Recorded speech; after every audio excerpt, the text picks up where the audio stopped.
Hey, welcome back to my channel. So, video topic today is how to survive the Stroll. So, when I was 13, I was sex trafficked, and when I worked on what was called a Stroll, which is basically a street, if you guys don't know, but I hope that you do, because it's not like secret information. A stroll is basically a street where prostitutes go to pick up tricks. When you're on the stroll, it's very violent, especially if you're new and you're a kid. Women don't like new girls or other girls on their corners. So I did get beat up a lot by other girls, and they really make sure you know your place. So how I survived was very difficult. I had to keep everything a secret from my family. Because if I didn't, he told me he would hurt them, and I believed him. So I would sneak out at night, and I would go out, and then I'd have to try and go to school. But because I was doing math, I could stay up for days, and I used to get really, really weird in school, and people started noticing that I was on drugs, and I can't remember how they figured it out, but he used to pick me up from school too, and I think somebody saw us, and they were like, "Oh, you're fucking an old man, na na na na na, like, you're a slut, you're a slut." And, you know, they'd see me with this older guy, and they would make fun of me and chase me into the bathroom, call me a whore, all this stuff. So, yeah. So, basically, how to survive is you have to be very, very, you gotta learn how to keep your mouth shut a lot. You gotta learn to fight back, because you're gonna fight with a lot of people. A lot of girls and women who don't like you, who don't want you there, who think you're competition because you're younger, and you have to lie about your age. And you have to watch out and make sure the cops aren't gonna pick you up. So, for anybody who doesn't know what child sexual exploitation is, it's a form of abuse in which a person or persons of any age takes advantage of a power imbalance to force or entice a child into engaging in sexual activity in return for something. It doesn't have to be money. It could be for a place to stay. It could be for a new purse. It could be for sunglasses. It could be for whatever. As long as there's an exchange between sex and something. So, most of the time when you're a kid, it's non-consensual. You don't want to do it. But if you don't, you know you're either going to get beat up by the guy that you're in the car with, or the one that's waiting for the money at the end of the street. So he used to give us a certain amount of money that we'd have to make, and this, of course, was easier to make when my mother found out I was using drugs and I was sneaking out of the house. And eventually she court ordered me into a group home treatment center like thing. And basically they detox you for 10 days, and then you either can go home or you need to go to another program. In my case, I was at the drug detox for 5 days, 4 or 5 days, and I was talking to a girl who was also being sexually exploited. And the staff there, they have like supervised conversations, so you're not allowed to talk to other youth without a staff member present. So they overheard us talking, and I was like, we're just trying to survive. And she's like, I know, I get it.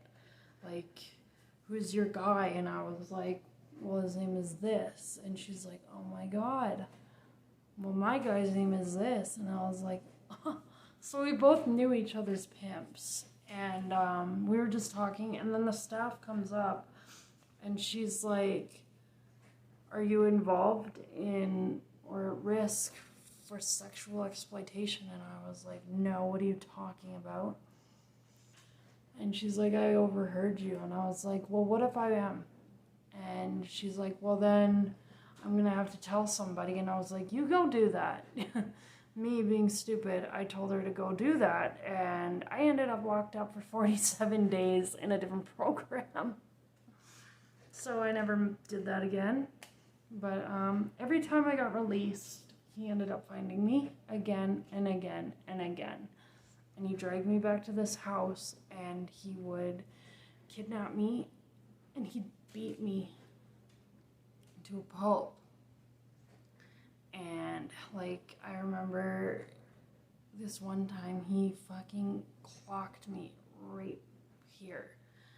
And I passed out, I guess, but I woke up in a really, like, dark room. And there was a window, but it had, like, a piece of plywood on it. And the door was locked, and I could only see the light coming in from under the door and around the plywood a little bit. But I don't know how long he stuck me in there. I think from how the sun was going up and down, I think it was 4 days. So 4 days I was in this room, and this was the first time he's ever done this to me. And I was like, I need out, I need to pee. And he was like, no. And I'm like, what do you want me to do? And he's like, go to the bathroom. And I'm like, where? And he didn't even care that I had to pee in the corner of this room. He didn't have a bucket. He didn't have anything. And once he figured out that I started learning how many days was in there, he got mad, I guess, because he didn't want me to know how many days. So he decided that a closet was better. So then that became a normal thing. He decided whenever I ran away, he would beat me up, shove me in this closet, and leave me in there. And every time I'd come out there, I was sick. I was fucking covered in my own waste. And I was hungry, and I was very, very thirsty.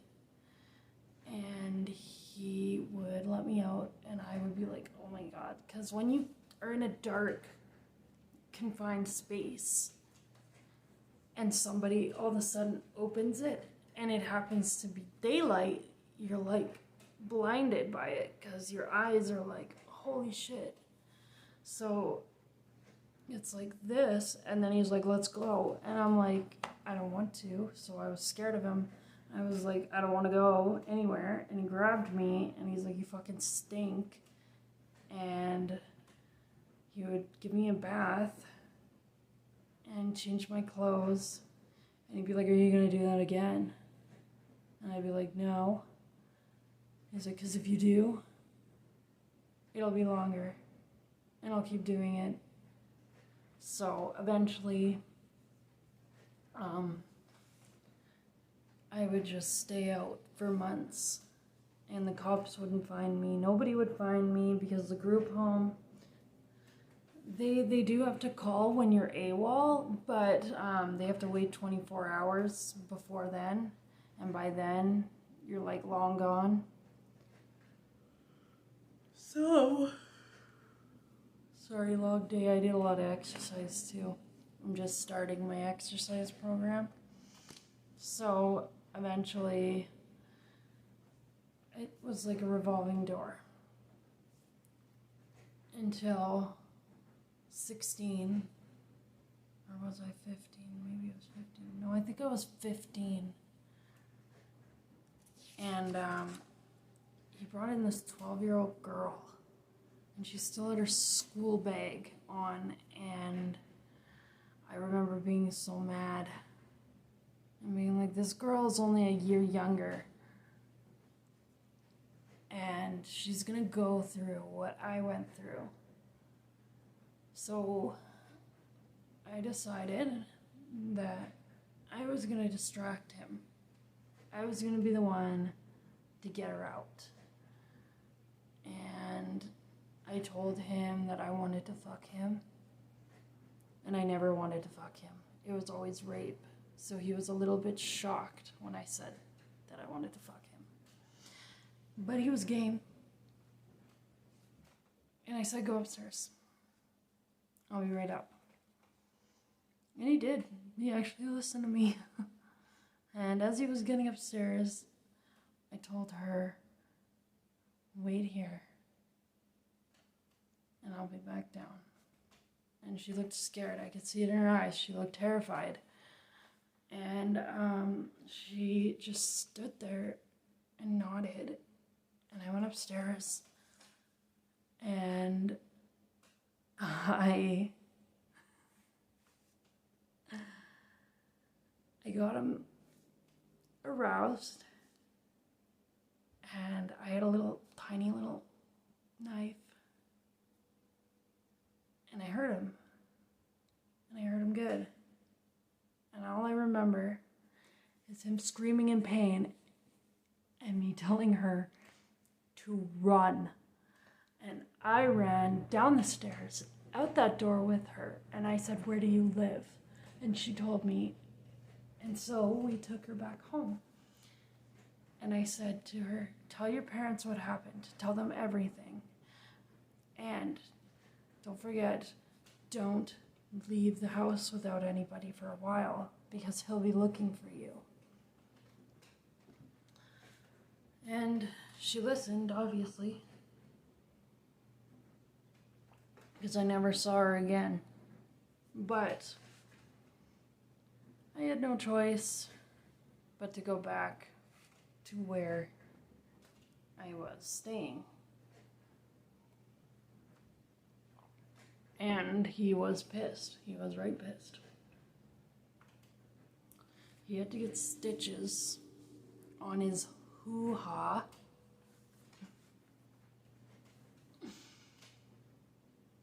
Yeah. Stitches. He couldn't use it in 2 months. But man, was he mad at me. I almost died from that beating, but fuck, was it ever worth it to fucking do that to him? But of course he was mad, and now he didn't trust me. So, 2 things. And one night, we were all getting ready to go to work, and we were doing our drugs beforehand, and I guess there was a change of plan, and the girls were like, we're going to a party, and you're coming. And I was like, all of us? And there was like 6 girls, right? He had 6 girls, and we're all going to this party at somebody's house or whatever, and we're all dressed up in our best, like, shit, which basically was like our best lingerie. Because, you know, when you go to a party and you're a little child prostitute, you're going to meet other potential buyers and pimps, and all the other girls are just there to be sold and shit like that. So I remember being really high on fentanyl, and fuck, I felt fucked. Like, not like a normal fucked either. Because I used to do needles, so I brought this little thing of water with me, and I don't know if it was drugged or whatever, if you put roofies in my drug water.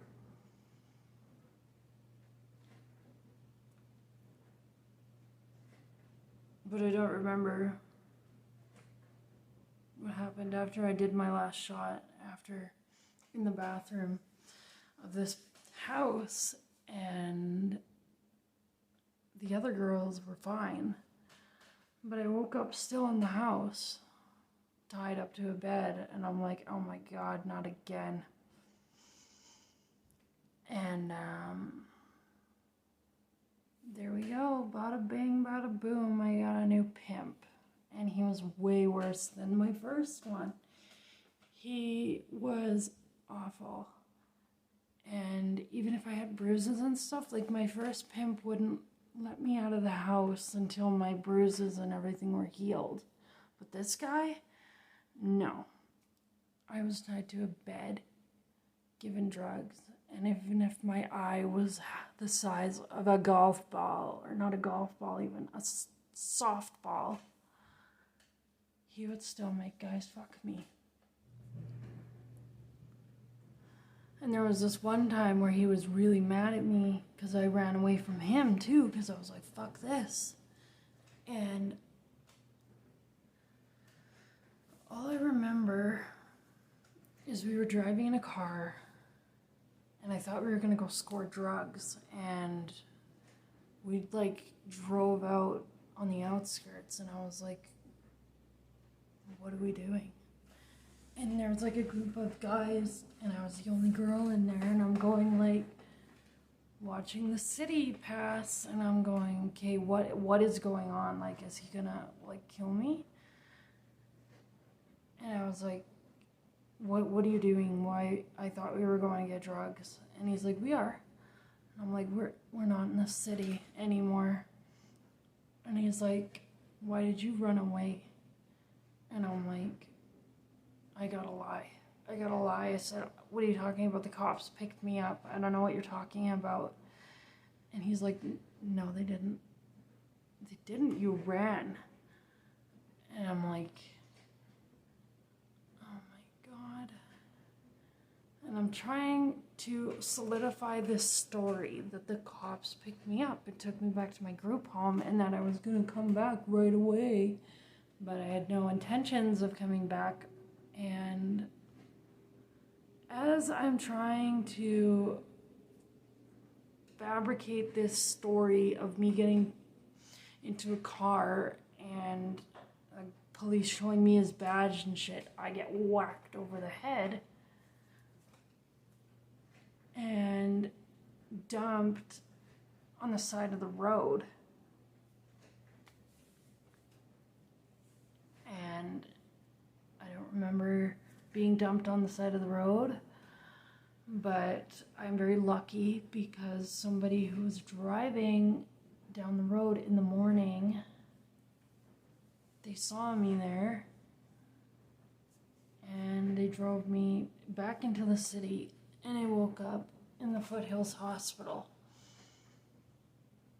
And I didn't know what happened, and my head, there's a scar where he hit me. I don't know if I can bring it up. Is that, can you see that? Probably not. Oh my God. Here. I'll show you. Because what he did was wrong. And this is what he did to his women. Actually, we weren't even women. We weren't even women. We were girls. So anyways, I woke up in the hospital. You can see it.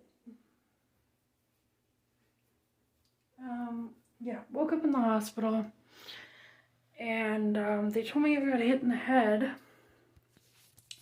with a blunt force trauma kind of injury. And I was very lucky that they found me, because with being cold and everything, I probably would have died out there. So long story short, if somebody is going to hit you in the head,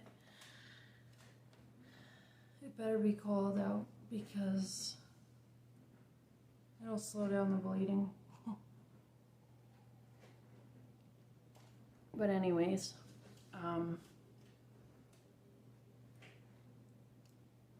so the only reason that I think I survived all of this stuff is because of that program that they locked me into when I was like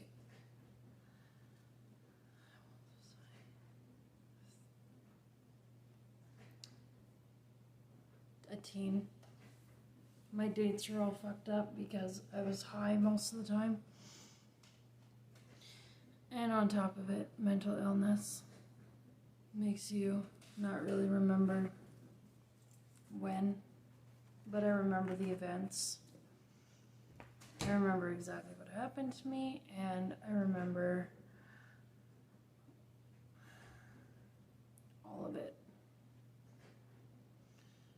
So that's more of my story on being a child prostitute. There's nothing glamorous about it.